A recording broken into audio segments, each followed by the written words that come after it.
ఇక తెలంగాణ పాలిటిక్స్ విషయానికి వస్తే ఫార్ములా ఈ కేసులో ఇవాళ కోర్టుకు హాజరయ్యారు కేటీఆర్. అవును, ఈ కేసులో A1 కేటీఆర్ అంటే 55 కోట్ల రూపాయలు అప్పట్లో బీఆర్ఎస్ అధికారంలో ఉండగా గోల్మాల్ చేశారు, మళ్లించారు అనేది ప్రధానంగా కేటీఆర్ మీద ఉన్న అభియోగం. ఇప్పుడు బీఆర్ఎస్ పార్టీ మొదటి నుంచి కూడా చెప్తోంది ఇది కక్ష సాధింపు, కేటీఆర్ అంటే కిట్టక రేవంత్ రెడ్డి పెట్టించాడు అన్నట్టుగా చాలా సందర్భాల్లో బీఆర్ఎస్ నాయకులు మాట్లాడారు. రాజకీయంగా ఈ ఫార్ములా ఈ కేసు బీఆర్ఎస్ మీద ఎంతవరకు ఎఫెక్ట్ చూపించే అవకాశం ఉంది? ఎందుకంటే కేటీఆర్ భవిష్యత్ సీఎం అని చెప్పి బీఆర్ఎస్ శ్రేణులు ఈ మధ్య బర్త్డే సెలబ్రేషన్స్ లో కూడా కామెంట్ చేశారు కదా. సో ఏంటి బీఆర్ఎస్ కి ఎఫెక్ట్ ఏంటి, అసలు ఏం జరిగింది ఈ కేసు? అంటే ఈ ఫార్ములా ఈ కార్ రేస్ అనేది కొంచెం కీలక పరిణామం. ఇందులో A1 గా బీఆర్ఎస్ వర్కింగ్ ప్రెసిడెంట్ మాజీ మంత్రి కేటీఆర్ ఉన్నారు. ఆయన ఈ రోజు అంటే మన కార్యక్రమం ప్రారంభం అవడానికి ఒక 2 గంటల ముందు నాంపల్లిలో ఏసీబీ ప్రత్యేక కోర్టు ముందు హాజరయ్యారు. కోర్టు జారీ చేసిన సమ్మన్ల కారణంగా ఆయన విచారణకు వ్యక్తిగతంగా హాజరైన నేపథ్యం అయితే కనిపించింది. అంటే భారీగా ఆర్థిక అక్రమాలు జరిగాయన్నది ఏసీబీ నమోదు చేసిన కేసు. మంత్రివర్గ అనుమతి లేకుండా నిబంధనలకు విరుద్ధంగా HMDA నిధుల నుంచి ఏకంగా 55 కోట్లను లండన్ కు చెందిన ఫార్ములా ఈ ఆపరేషన్ సంస్థకు అక్రమంగా బదిలీ చేశారనేది ప్రధాన అభియోగం. ఆ అధికారులపై కేటీఆర్ ఒత్తిడి తెచ్చి ఈ నిధులు మళ్లించేలా చేశారనేది ఛార్జ్ షీట్ లో పేర్కొన్న అంశం. అయితే ఇందులో ఈ ఇష్యూలోకి వెళ్లే ముందు ఛార్జ్ షీట్ లో అంశాలు ఏంటంటే అంటే ఈ విధంగా వ్యవహరించడం వల్ల ఆర్థిక న్యాయశాఖల ఆమోదం, కేబినెట్ అప్రూవల్ లేకుండానే ఏకపక్షంగా కేటీఆర్ నిర్ణయం తీసుకున్నారు. దీనివల్ల ప్రభుత్వంపై సుమారు 600 కోట్ల భారం పడింది. ఆయన నమ్మక ద్రోహం వల్ల HMDAకు 75 కోట్ల నష్టం జరిగింది.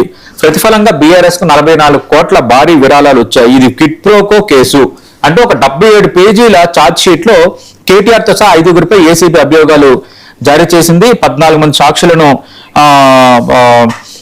సాక్షులుగా 14 మంది ఉంటే ఆ విచారణ ప్రారంభించే క్రమంలో ఈ రోజు కేటీఆర్ ను పిలిచారు. అయితే ఇది అవినీతి ఆరోపణలు, ప్రపంచ స్థాయి ఈవెంట్ నిర్వహించాలనే ప్రయత్నం, ఈ అన్ని ఇష్యూస్ అనేవి ఇది కేవలం రాజకీయ కక్ష సాధింపు అని బీఆర్ఎస్ అయితే ఆరోపిస్తోంది. 2023లో హైదరాబాద్ లో ఈ రేస్ విజయవంతంగా జరిగింది. ఎందుకంటే మనం స్పోర్ట్స్ ఛానల్లో ఈ ఫార్ములా ఈ కార్ రేస్ అనేది మనం స్పోర్ట్స్ ఛానల్ అక్కడక్కడ ఉండడం చూసాం.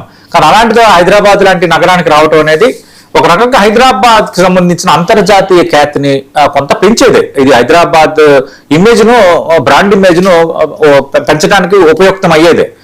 కానీ ఇందులో కొంత క్విడ్ ప్రోకో జరిగిందన్న అంశాన్ని ఇప్పుడు ఏసీబీ ప్రస్తావిస్తున్న పరిణామం కనిపిస్తోంది. దీనిపైన మనం చూసాం అటు ముఖ్య కార్యదర్శి అంటే నాటి పురపాలక శాఖ ముఖ్య కార్యదర్శి, ఎందుకంటే అప్పుడు పురపాలక శాఖ కేటీఆర్ చూస్తున్నారు, అరవింద్ కుమార్, HMDA మాజీ చీఫ్ ఇంజనీర్ BLN రెడ్డి, ఇలా చాలా మందిపై అయితే అభియోగాలు మోపారు. ఈ పరిస్థితుల్లో 2023లో చివరిలో కాంగ్రెస్ అధికారంలోకి వచ్చిన తర్వాత దీనిపైన విచారణ అనేది కంటిన్యూ అవుతోంది. ఇక ఏసీబీ కేసు నమోదైన తర్వాత ఈడీ కూడా రంగంలో దిగింది. ఈ నిధుల బదిలీల్లో మనీ లాండరింగ్ జరిగిందా లేదా అన్న కోణంలో ఆల్రెడీ ఈడీ కూడా దర్యాప్తు ప్రారంభించింది. అయితే ఇది రాజకీయ కక్ష సాధింపు అని బీఆర్ఎస్ అంటుంది.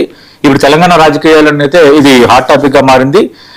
విచారణలో బయటపడే ఆధారాలు, కోర్టు ఇచ్చే తీర్పులు, దర్యాప్తు సంస్థలు సమర్పించే సాక్ష్యాలు ఇవన్నీ కేసు భవిష్యత్తును అయితే నిర్ణయించబోతున్నాయి.